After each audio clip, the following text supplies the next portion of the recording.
a ello. Oro por cada maestro para que pueda estar entregando la palabra con libertad, y también por cada hijo tuyo, niño, joven, que va a estar escuchando tu palabra y que pueda ser usada, Señor, usado ese tiempo para llevarlos a la fe. Oramos en el glorioso nombre de Jesús. Amén. Pueden tomar sus asientos.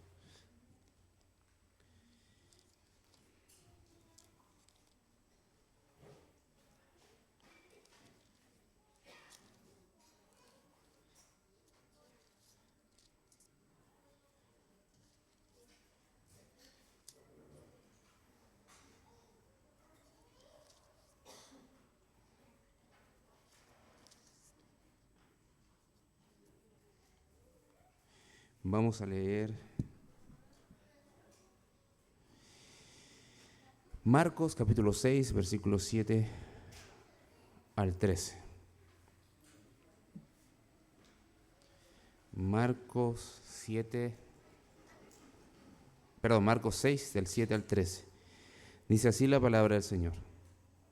Después llamó a los 12 y comenzó a enviarlos de dos en dos, y les dio autoridad sobre los espíritus inmundos, y les mandó que no llevasen para nada,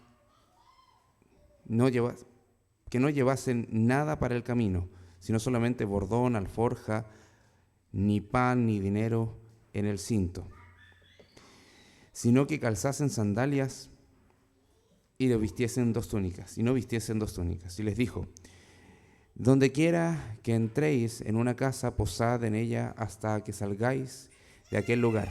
Y si en algún lugar no os recibieren ni os oyeren, salid de allí y sacudid el polvo que está debajo de vuestros pies, para testimonio a ellos. De cierto os digo que en el día del juicio será más tolerable el castigo para los de Sodoma y Gomorra que para aquella ciudad. Y saliendo predicaban que los hombres se arrepintiesen, y echaban fuera demonios y ungían con aceite a muchos enfermos y los sanaban.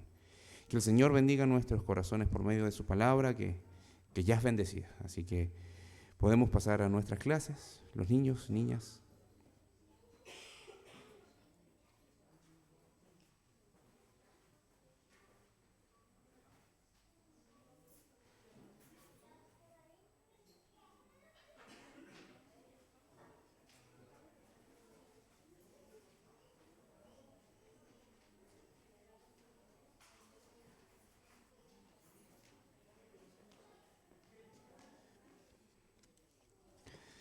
Bien, vamos a ir con lo que tenemos preparado para hoy. Quizás todavía no está proyectado, pero tenemos, antes de comenzar, agradecer al Señor por el cuidado que ha tenido con cada uno de sus hijos, y en particular por la familia Valdés Galvez, que ayer tuvieron no sé si vieron el mensaje de anoche, tuvieron un acontecimiento lamentable. 2 de sus hijos fueron asaltados con armamento de fuego, gracias al Señor que los cuidó, y agradecemos a Dios por ello, porque si es que Dios permite, nos acontecen las cosas, pero cuando Dios frena, también no pueden hacer más de lo que Dios permite que hagan. Así que damos gracias al Señor y glorificamos a Dios por ello. Y están acá acompañándonos también esta mañana. Así que alabamos al Señor por su bondad. Bien, ¿de qué hemos estado hablando estas últimas semanas? Misiones. Y la semana pasada en particular estuvimos hablando de... Bien, ¿a quién fue entregada la comisión misionera? Dicho de otra forma, estuvimos hablando particularmente de la iglesia local. Estuvimos hablando de la iglesia local, y hoy día vamos a ver algo en particular que no siempre lo desarrollamos a fondo, lo entendemos porque lo experimentamos, pero no siempre lo desarrollamos a fondo. Y es lo que en la primera diapositiva de la presentación que tenemos para hoy vamos a poder ver. Es... Hermano Jairo, por favor. ¿Qué es lo que sale ahí? Es la supremacía de Dios en las misiones a través del sufrimiento y la oración. Son nombres un poco largos, pero la supremacía de Dios, porque estamos viendo desde la primera clase que todo es para Dios y para su gloria. Conforme a su bondad y su gran fidelidad, podemos ver que recibimos de su gracia, recibimos de su compasión, recibimos de lo que Él nos ha entregado. Y antes de avanzar, me gustaría entregarles un pequeño apunte. No sé quién me podría ayudar. Sí, una para cada una, no sé si, para cada uno, no sé si alcancen, saqué 20.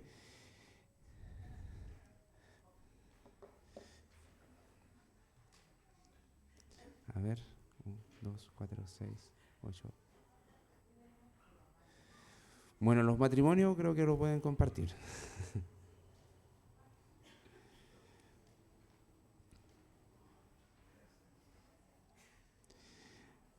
Así que ahí está como resumido, son un punteo similar a lo que está en la presentación, quizás un poco diferente, pero la idea es que podamos ir complementando lo que se está viendo ahí.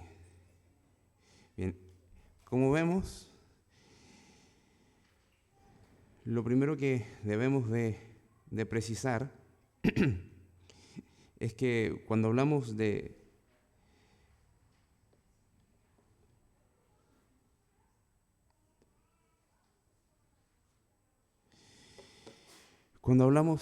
del sufrimiento, entendemos que es experimentar dolor, experimentar algún tipo de padecimiento en el cuerpo, en el alma, en el espíritu, y debemos de saber que eso es una realidad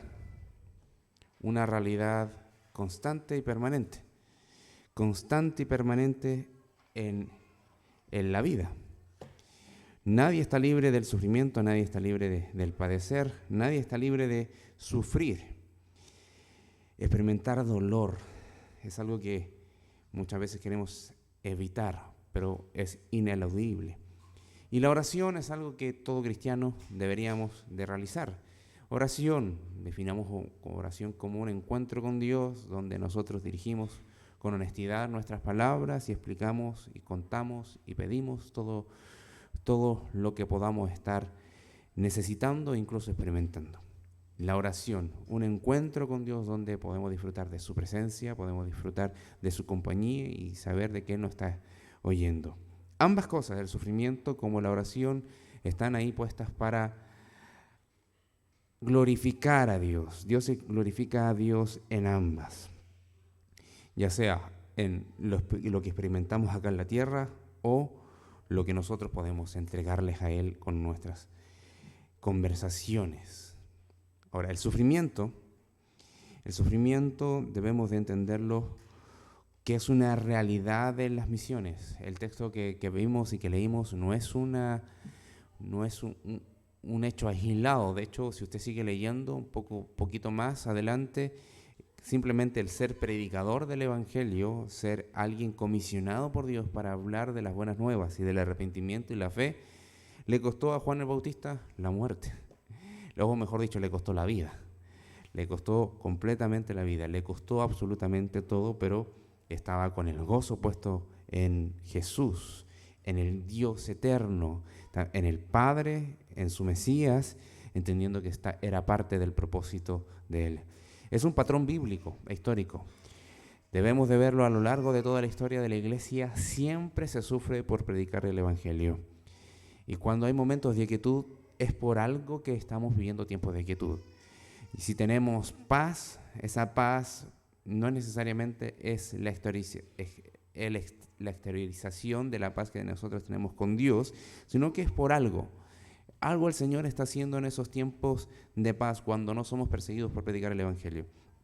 Podemos entender que puede ser para desarrollar las misiones, puede ser para capacitar más obreros, puede ser precisamente porque el Señor entiende que a lo mejor en ese tiempo su iglesia está pasando por un proceso en particular, que está desarrollando algo en particular, como alguna doctrina, alguna enseñanza, etcétera. Podemos encontrar muchas razones por las cuales la iglesia puede estar pasando momentos de quietud y no de persecución, o no de sufrimiento como tal. Pero lo que sí podemos decir es que la iglesia siempre sufre por algo. No puede haber persecución como tal, pero siempre sufrimos por algo. Podemos sufrir porque estamos tratando con nuestros mismos pecados, porque la iglesia tiene que seguir creciendo y en eso encontramos algunos roces, algunos momentos incómodos. Podemos decir que estamos sufriendo porque tenemos que aplicar disciplina o por la misma realidad de la nación, que si bien no nos están persiguiendo, están desarrollando cosas que para nosotros sabemos que están siendo aberrantes delante de la presencia del Señor. Sufrimos y experimentamos de eso de manera general, todos nosotros juntos, pero también de una manera particular, sufrimos cosas cada uno de nosotros. Todos experimentamos el dolor de alguna manera. Ahora, aplicado directamente al ejemplo misionero y a la historia misionera, debemos de visitar los parámetros que se vieron y los patrones que se vieron en un comienzo. Vamos a Hechos 6.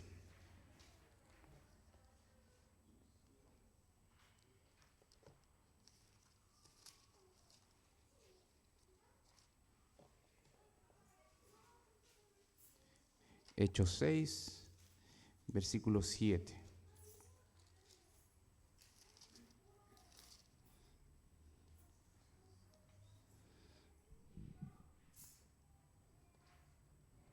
¿Quién puede dar la lectura? 6, 7.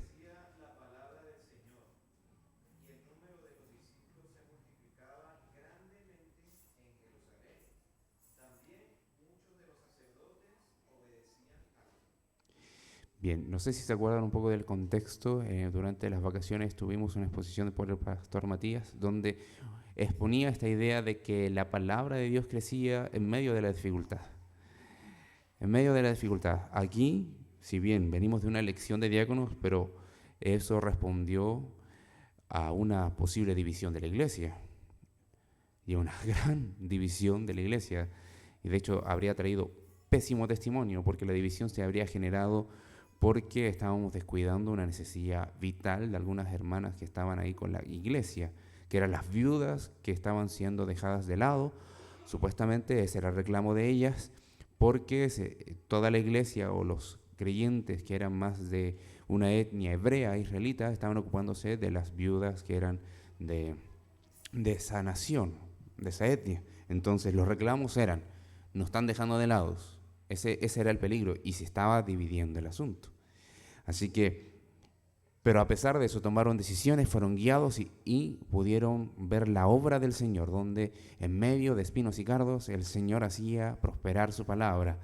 En cierto sentido es la predicación del Evangelio, que las personas crecieran, que la fe se fortaleciera y también que los sacerdotes, es interesante, muchos que eran judíos empezaron a obedecer a la fe. Eso es importante. Y el otro texto ya claro, también claro, es Hechos 12. Quizás no lo anoté muy bien ahí, pero Hechos 12, 24.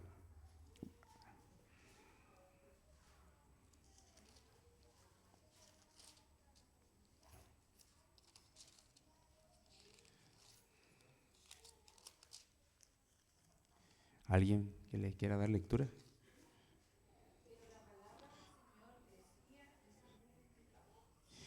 Nuevamente. Y esto fue precisamente después de que Pedro estuvo en la cárcel, fue liberado por un milagro. Los creyentes están colocados bajo ya el ojo de ser presas, para ser capturadas, para ser erradicadas de la sociedad, porque eran herejes, así los consideraban, eran herejes, predicaban a un Mesías falso. Entonces empezaron a sufrir persecución y aquí naturalmente vemos a Pedro llevando también las consecuencias de llevar a cabo el Evangelio, de predicar el Evangelio. El sufrimiento está desde los comienzos, queridos hermanos, y tenemos que hacer un vistazo también a lo que fue la vida de nuestro Señor Jesucristo. La predicación del Evangelio, que Dios se ha acercado, que Dios está habitando entre los seres humanos, que Él es el único que salva, redime a las personas, entregándolo con una liberalidad, con libertad, con poder a las personas que estaban ahí escuchándolo, con demostraciones de gracia, de gran amor, de bondad, haciendo grandes obras. Y que lo que ocurre, bueno, los corazones se resistieron a obedecer al Evangelio. Y nuestro Señor Jesucristo estaba en su plan padecer. Y eso es interesante. ¿Por qué? Porque al parecer el sufrimiento está dentro del plan de Dios para nuestro Salvador y también para todos nosotros. Así que no podemos obviarlo, y es lo que sigue a continuación. La soberanía de Dios en el sufrimiento. No es que a Dios se le haya escapado un asunto en cuanto a esto, no, para nada. Dentro de su mente, del diseño redentor, del panorama redentor a lo largo de la historia del mundo y de la iglesia, está consignado el sufrimiento. Dios no solo lo permite, sino que ordena el sufrimiento. Vamos a padecer, vamos a sufrir, vamos a tener dolor. Y aquí tenemos a Hechos 4 nuevamente en el libro de Hechos 4, versículo 27 y 28, y le voy a dar lectura yo. Dice: porque verdaderamente se unieron en esta ciudad contra tu santo Hijo Jesús, a quien ungiste, Herodes y Poncio Pilato con los gentiles y el pueblo de Israel, para hacer cuanto tu mano y tu consejo habían antes determinado que sucediera. Aquí vemos, como ya mencioné, en el Señor Jesucristo. El sufrimiento de Cristo fue un modelo también para nosotros. El padecer de Cristo también es un modelo para nuestra vida. Dios usa incluso el mal para cumplir su propósito. El sufrimiento, lo entendemos que desde el comienzo no estaba pensado como tal. El diseño de la creación en un comienzo, antes del pecado, no había dolor ni sufrimiento, no había angustia ni pesar. Todo era perfecto, todo estaba en un completo equilibrio santo, por decirlo de alguna forma. Estábamos libres de lo que era la consecuencia del pecado. Y acá vemos que después del pecado encontramos el sufrimiento, pero todo eso Dios lo usa para cumplir su propósito. Y es más, Filipenses 1:29 para nosotros también está estipulado: porque a vosotros os es concedido a causa de Cristo no solo que creáis en Él, sino también que padezcáis por Él. Si teníamos duda con el primer texto de que ya eso era para el Señor Jesucristo, este texto ya es claramente deja en evidencia que el padecer por el Señor Jesucristo también ha sido concedido como un regalo, como un acto de bondad de Dios, padecer por nuestro Señor. Es más, los apóstoles, después de que fueron encarcelados o retenidos por la orden que estaba a cargo de una orden como armada, como la guardia del templo, fueron llevados ante Caifás, los azotaron y ellos salieron gozosos diciendo que tenían por sumo gozo haber padecido por el nombre del Señor, por haber sido contados como dignos de recibir azotes por el Señor. Ahora, ¿cuáles son los propósitos del sufrimiento? Antes de que avancemos a eso, no, ya avanzamos, no importa, déjalo ahí. Igual tenemos apuntes, no sé si están siguiendo, creo que ahí está también. ¿Cuáles son los propósitos del sufrimiento? Profundizar en nuestra fe y hacernos crecer en santidad. Si el sufrir nos hace crecer en santidad, apartarnos para Dios, dejar el pecado, buscar andar en comunión con Él y en obediencia a Cristo. Darnos un mayor gozo en nuestra recompensa y en la gloria de Cristo. Darnos un mayor gozo en nuestra recompensa y en la gloria de Cristo. Despertar a otros cristianos y hacerlos más valientes. Y cada uno tenemos ahí sus textos bíblicos. El sufrimiento lleva a los cristianos a los lugares a los que Él quiere que vayan. Eso es interesante. Pero bueno, cuando hablamos de santidad, muchas veces nosotros quedamos con la idea y la impresión de que solamente nosotros lo vamos a resolver. Pero la verdad de las cosas es que la santidad es algo que Dios se propone en nosotros. Dios se propone hacernos santos. Es por eso que muere nuestro Señor Jesucristo, derrama su sangre para limpiarnos de toda maldad. Pero también Él nos da la seguridad de que vamos a llegar a ser santos y andar en una santidad viva con Él. No de manera perfecta, pero sí creciente. No de manera perfecta, pero creciente. Y todos los elementos que el Señor utiliza, si bien están las disciplinas espirituales, la oración, la palabra, el Espíritu Santo morando en nosotros, que no es una disciplina espiritual eso, sino que es una realidad de nuestra comunión con Dios y que nos permite estar unidos a Dios porque Dios mora en nosotros. Pero cuando aplicamos las disciplinas espirituales, la lectura, la meditación, la oración, el cantar alabanzas, la comunión, todo eso el Espíritu Santo lo utiliza para hacernos más santos, apartarnos del pecado, apartarnos de lo malo. Bueno, como un agente externo de ello, el Señor también utiliza el sufrimiento, algunas situaciones específicas para doblar nuestras rodillas y llevarnos hacia Él. Quiero que veamos 2 Corintios 1.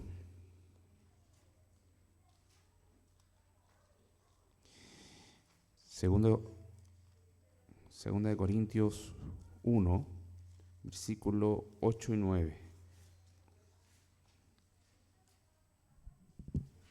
No sé si alguien le pudiese...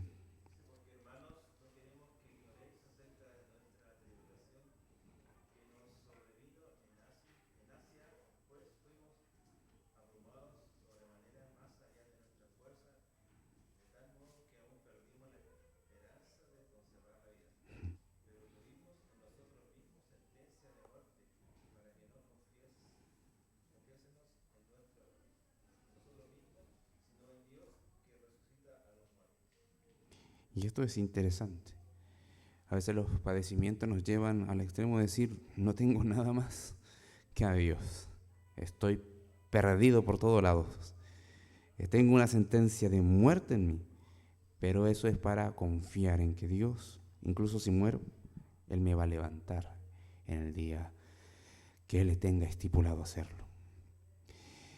Y eso obviamente nos hace tener una fe más vibrante por Él, más fuerte, y como dice el apóstol Pedro, salir renovados por el horno de fuego que estamos pasando.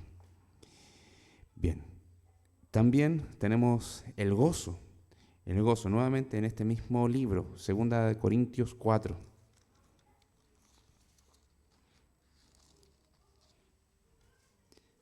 Versículos 17 y 18. ¿Alguien quisiera darle lectura?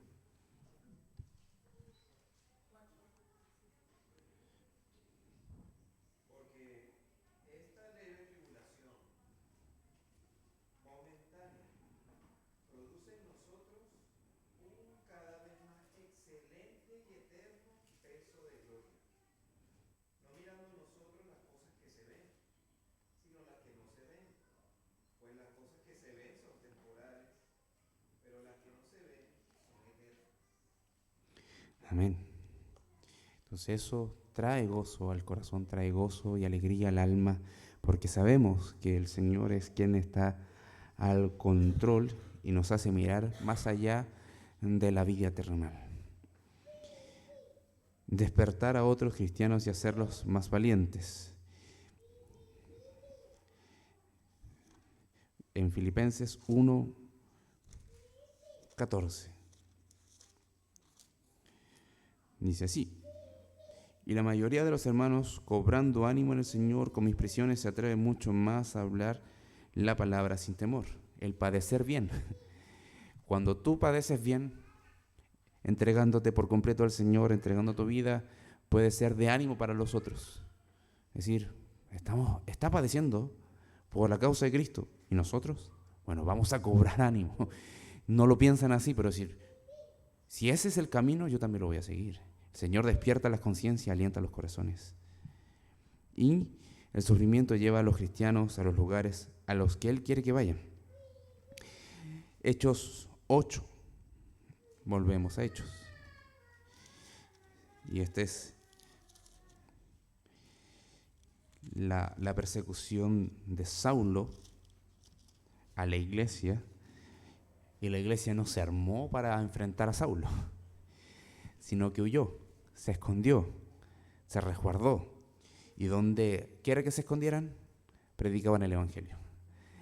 Esto fue en respuesta también a la muerte de Esteban, que fue apedreado, fue muerto de una manera brutal por causa de él estar predicando el Evangelio. Entonces fueron por la fuerza expulsados a ir a predicar a otros lugares, porque la iglesia estaba creciendo y no tenían que solamente quedarse ahí, porque el mandato era: vayan y prediquen en todas partes. La misma discusión que tuvo Bernabé con Pablo, de un equipo misionero llegó a ser 2 equipos misioneros. Entonces, incluso esos asuntos el Señor los tiene bajo control. Ahora, el propósito del sufrimiento. ¿Cuál es el propósito del sufrimiento mayor? El más elevado. Si bien es para fortalecer la fe, darnos santidad, darnos gozo, alentar a otros y llevarnos a otros lugares, pero el sufrimiento mayor es la gloria de Dios. Magnificar el poder y el valor de Cristo, a pesar de nuestras debilidades. Bien, ¿quiénes sufren? ¿Solamente los misioneros?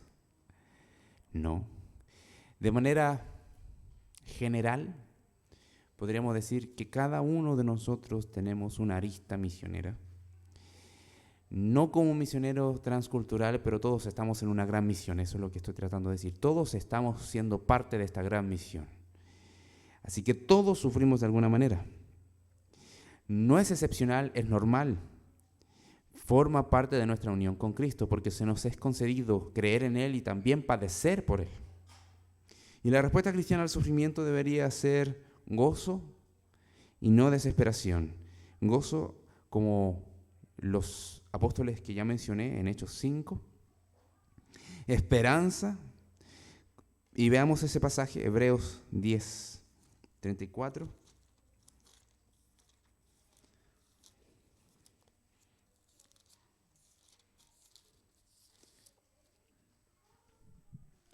Que dice: porque de los presos también os compadecisteis, y al despojo de vuestros bienes sufristeis con gozo, sabiendo que tenéis en vosotros una mejor y perdurable herencia en los cielos. Bueno, básicamente es perderlo todo. Ahí está señalando que perdieron los bienes con gozo, sabiendo que tenían todo en los cielos. Pero cuando te despojan prácticamente de todo, están despojándote de tu vida, ¿no? de tu identidad, de todas tus posesiones. Pero con esperanza eterna en los cielos, con esperanza eterna en los cielos, porque el sufrimiento no es pérdida final, sino que es un medio por el cual Dios nos permite acercarnos a Él y depender de Él, ver que Él está al control absolutamente de todas las cosas. Y ahí es donde necesitamos también tener la fe, la confianza, para que al momento que estamos sufriendo, ir delante de la presencia del Señor y orar. Pero antes de llegar allá, también es necesario entender qué decisiones debemos de tomar frente al sufrimiento.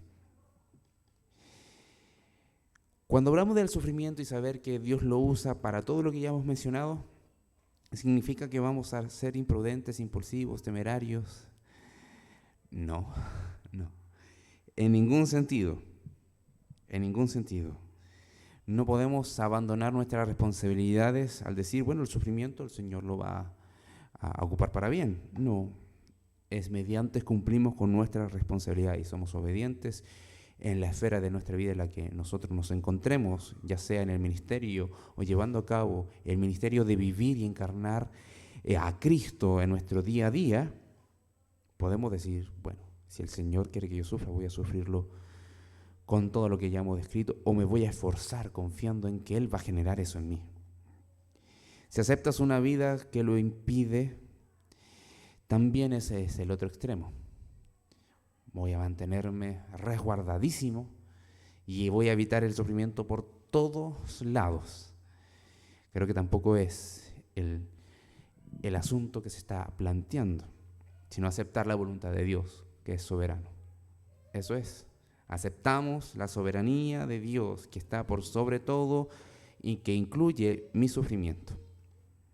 También el evangelizar a otros traiga costo a otros. Lamentablemente tenemos que aceptar que cuando evangelizamos, sí o sí se considera que hay algo que tenemos que pagar. No nuestra salvación, pero sí necesitamos entender que cuando predicamos, algo va a ocurrir, algo va a pasar. Y si eso significa pagar un costo, y a los demás que están conmigo apoyándome en esto, somos uno en Cristo y la iglesia es una. Y cuando sufre uno, sufren los otros. Y no podemos callar por decir, no quiero que ellos también sufran el costo. No podemos hacerlo. Tenemos que ser valientes. Porque, como dice ahí en la última frase, el amor verdadero considera la eternidad. Si yo amo a mis hermanos, yo lo que voy a querer es que no sufran por causa de su pecado. Pero si tienen que sufrir, que sufran por la causa de Cristo. Y eso es. Estamos todos animándonos a sufrir por la causa de Cristo, confiando en la soberanía de Dios, y eso es amar al otro. Porque si no, le estaríamos contando mentiras. Estaríamos tratando de decir un relato que, al final de cuentas, está lejos de la voluntad de Dios. Entonces, ¿cómo nos preparamos para el sufrimiento? ¿Cómo nos preparamos? Porque vamos a sufrir y estamos sufriendo, quizás algunos más que otros, o quizás todos estamos sufriendo lo mismo, pero estamos sufriendo en algo.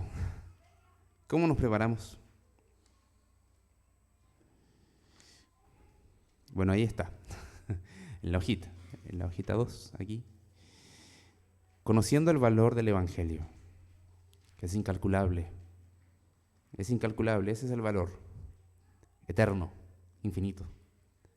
No se puede ser reducido a una cuantificación terrenal.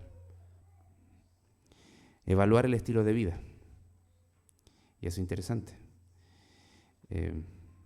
¿Cómo estamos viviendo? ¿Estamos transmitiendo a Cristo? ¿O estamos sufriendo por nuestros pecados? Y mejor ajustémonos a lo que dice ahí 1 Pedro, para poder darle 1 Pedro 3:15.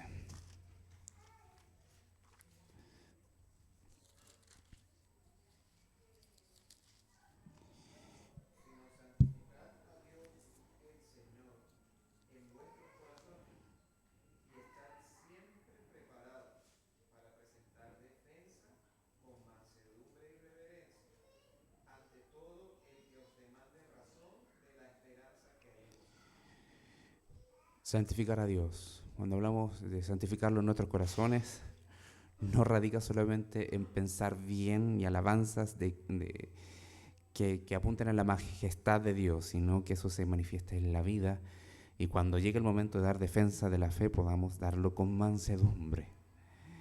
Con mansedumbre. Calcular el costo, cultivar gratitud, cultivar una actitud de gratitud, no de derecho. Conocer cómo tu esperanza es hecha visible en el Señor Jesucristo. Anhelantes de la recompensa de gloria, esperando que el Señor en su momento pueda recompensar lo que yo estoy haciendo por Él. En los devocionales se ha hablado de eso, se ha hecho durante la semana que se han mandado, la recompensa que debemos de anhelar, no de manera egoísta, sino dependientes de Dios. Y esto hemos hablado solamente de lo que viene a ser el sufrimiento. Ahora, la oración y la gloria de Dios. Esto es interesante, ¿por qué? Porque todo lo que nosotros pensamos y decimos, el Señor ya lo sabe. Pero como dice las Escrituras, así como el Señor sabe todo cuanto nosotros vamos a decir y pensar como una súplica delante de Él, debemos de reconocer que eso nos lleva a depender y a orar más sin cesar. Orar sin cesar. Y aquí tenemos algunos pasajes bíblicos. Invocarlo a Él en el día de la angustia, para que el Padre sea glorificado, así como dice Juan 14:13, y en Juan 16:24, para que vuestro gozo sea cumplido. La oración siempre está apuntando a estar en cada momento con Dios e implorando las grandes bendiciones de nuestro Dios. Y la oración en el plan misionero. Si Dios ganará la guerra, entonces, ¿por qué orar? Dios obra, su pueblo ora, Dios responde, Dios recibe gloria. Es como una cadena que es circular constantemente. Dios no obra exclusivamente porque nosotros oramos, Dios obra porque Él tiene su plan, pero hay algunos asuntos que el Señor nos mandó a nosotros por los cuales debemos de estar orando. Podemos estar orando por todo, e incluso más allá de nuestras oraciones, Dios sigue desarrollando su plan, pero es un medio de adoración a Él, de confianza a Él, de muestra de amor y dependencia a Él cuando nosotros oramos. Y es algo maravilloso porque es vivir en comunión con Dios. La iglesia entera en comunión con Dios, de manera particular en comunión con Dios. Y esto aplicado en el campo misionero, cuán vital es, pensando en que vamos a un lugar que no conocemos, queremos que Dios salve a personas que no conocemos, no sabemos su nombre, pero Dios sabe que sabemos que Dios va a salvar a alguien. El Evangelio eso es lo que hace y va a salvar a alguien. También tenemos certeza de que Dios cumplirá su propósito. Oramos porque Dios lo ordena y lo usamos como eso. Y Dios usa también nuestras oraciones y cómo deberemos orar. Ofensivamente, que el reino de Dios avance, perseverante, de manera constante, siempre informada por medio del conocimiento de las Escrituras y también de casos particulares. Y de manera segura, descansando en la providencia de Dios y su soberanía, que Él está al control. Como dijo John Eliot, las oraciones y los sufrimientos a través de la fe en Cristo Jesús harán lo que sea. Harán lo que sea. Las oraciones y los sufrimientos a través de la fe en Cristo Jesús harán lo que sea. Una tremenda fe, una tremenda declaración de fe, de que Dios está al control y Él sabe perfectamente lo que hace. Nosotros nos entregamos a sus manos. Si es sufrir, que así sea, y respondemos en oración, vamos a obedecer, porque no hay nada más maravilloso que estar en la presencia de Dios. Bien, John Eliot, ¿quién era? Lo coloqué ahí solamente. Vivió en el siglo, o mejor los años 1604-1690. Un misionero puritano inglés conocido como el apóstol de los indios por su labor evangelizadora en Nueva Inglaterra, en Norteamérica. Bien, no sé si hay alguien que tiene alguna pregunta. ¿No? ¿Un comentario sobre la importancia de esto? ¿Cuánto necesitamos estar orando? ¿O la importancia de identificar cada esfera por las cuales sufrimos nosotros?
Uh-huh.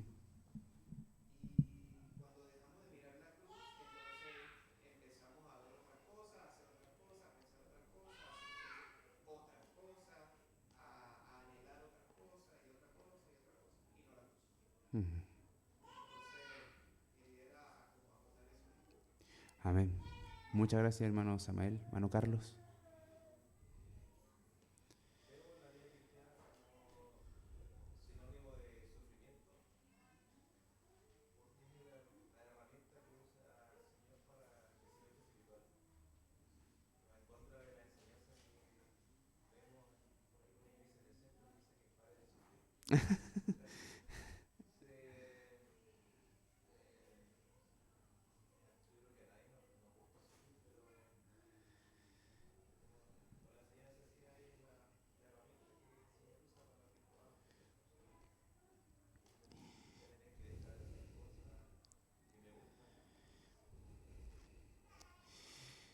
Sí, claramente es contracultural aceptar esto.